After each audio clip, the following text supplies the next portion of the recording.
Thai food muna, tapos milk tea. Tingnan natin kung worth it. Hello mga Chang! It's me Chang Aiko, or just call me Chang. Ngayong araw nga ay in-invite kami ni Ma'am Shi para kumain sa isang authentic Thai restaurant dito sa Kuwait. Titikman natin ang iba't ibang pagkain sa Thai restaurant na ito at i-rate ko sila base sa lasa. At may isang dish dito na naging paborito ko, pero hindi lahat na natikman namin ay pare-pareho ang score. Hintayin nyo ang final rating ko mamaya. Naka-order na nga si Ma'am Shi pagkarating namin. Isa nga ito sa in-order niya, ang Tom Yum Soup. Isang sikat na Thai soup. May dalawang klase ang Tom Yum. Itong in-order ni Ma'am Shi ay yung isang klase na medyo creamy at orange ang sabaw. Ito nga ay mixed seafoods ng fish, squid, and shrimp. Ito nakalimutan ko ang tawag dito, pero mixed seafoods din siya ng squid and shrimp with oyster sauce. Ito naman ang papaya salad or tinatawag na somtam. Ito ay salad na gawa sa hilaw na papaya na hinihiwa ng maninipis na parang noodles na mayroong kamatis, sitaw, mani na may kasamang tortang isda. Umorder din si Ma'am Shi ng isa din sa pinakasikat na pagkain ng Thailand. Ito ang Pad Thai, isa itong stir-fried rice noodles dish na mayroong shrimp, chicken, itlog, bean sprouts, green onions, crushed peanuts. For me, ang Tom Yum ay 9 out of 10. Medyo creamy, rich, and flavorful. Ang lasa nito ay combination ng sour, seafoods flavor at mabangong herbs. Kung mahilig ka sa sinigang, malaki ang chance na magugustuhan mo ang Tom Yum. Parang combination siya ng sinigang, seafood soup, and Thai spices. Ang somtam or papaya salad naman, for me, ay 8 out of 10. Crunchy at fresh, medyo maanghang, maasim, medyo maalat, at may konting tamis.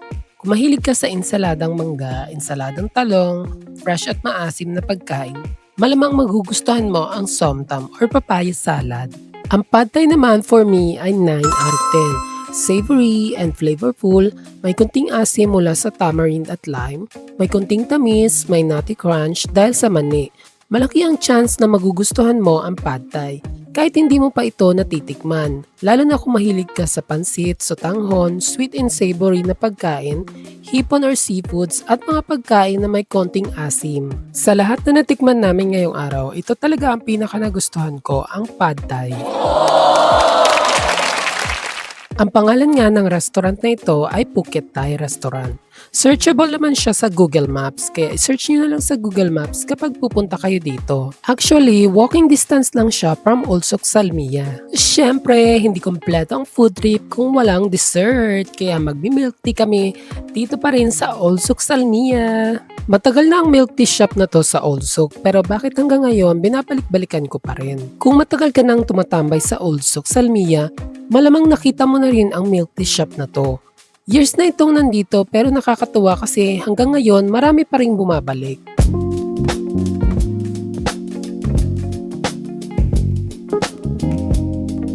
So kung marirate mo yung taro 1 to 10, Masarap siya. Lasa siyang talagang gabi. tapos Gabi ba tayo? yata, gabi na? Gabi.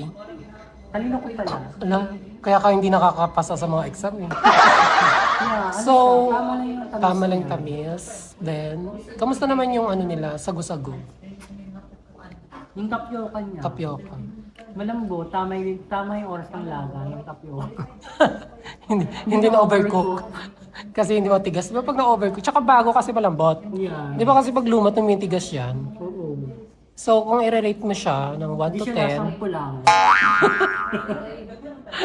bakit may lasang kulangot ba na bubble tea? Okay, nakain mo lang talaga yung kulangot Hindi, minsan kasi process. pag may nakakit kang tapioca, may maalat siya sa dugo. Ayun. So, Ano siya? kung i-rate mo siya, And fan kasi ng sobrang mga sweet-sweet na, lagi naman yan, di ka naman tanggol panang mga sweet, 8 drinks. over 10. 8 over 10. So, i-rate mo yung lemon tea. I rate 5 over 10. Bakit 5 over 10? Kasi kaya ko magtimpla lemon. Hindi mo pinula, lagyan mo ng yelo, tapos nilagyan ng lemon. So, Which is common na siya. yeah. So, 5 out of 10. So, ang in-order ko is sugar brown latte. So, let's try. Let's try it.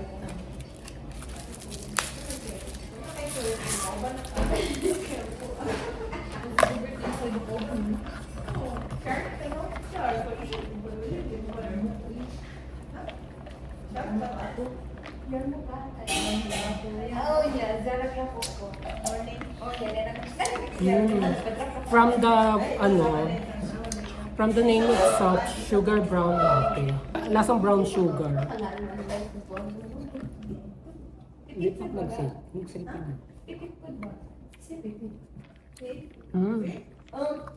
Okay yung ano nila, yung black pearl ba ang tawag dito? Black pearl. Okay, kasi mapipili mo na bago siya. Kasi soft yung black pearl nila. At saka may parang, medyo may lasa din yung black pearl nila.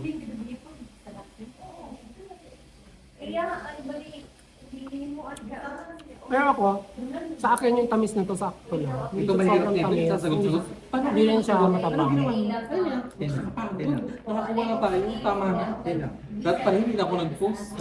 So for me, this sugar brown latte, 8 out of 10. Painit yung buhay. Located nga ito sa Old Salmia, malapit sa McDonald's. Mula Kuwait, it's me, Chang Aiko. Kita-kits sa susunod. Stay gorgeous mga chang!